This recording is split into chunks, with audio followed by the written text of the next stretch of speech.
my Gamo Whisper. My first pellet gun, first generation Gamo Whisper. No, second generation. This is a Whisper X. It's a really good gun. It's nice and light. I added a bipod on the bottom, and in doing that you got to disassemble the gun, put some screws in, drill some holes. Works pretty good. I got a sock on the end there just because I don't keep it in its case. I leave it in the cupboard. I don't want any dust to go down there. First rifle, pretty good. You're going to get decent groups with Crossman hollow points. The butt of the rifle was hollow. I filled it with expanding foam. Now what that does is that cuts down on all the sound which comes through your cheekbone when you fire it. Gives me a flippin' headache, this gun. But now that I've filled it in, that's greatly reduced.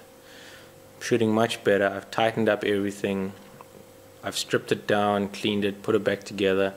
And when you put it back together after you've stripped it, put a little clear nail polish on the screws so they don't move.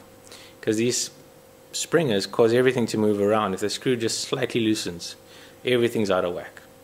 Now with mounting the scope on this gun, flip in hell, what a mission. The scope moved pretty much all the time.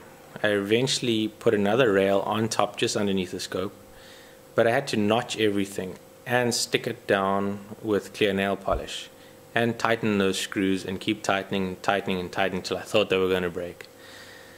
And then on the scope rails itself, the little rails that open up on top and clip the scope, all of that I had to sand down with sandpaper to give it some roughness, sand on the scope tube itself to give it some roughness, and then put double-sided tape, screw everything down, put the nail polish on them, test them.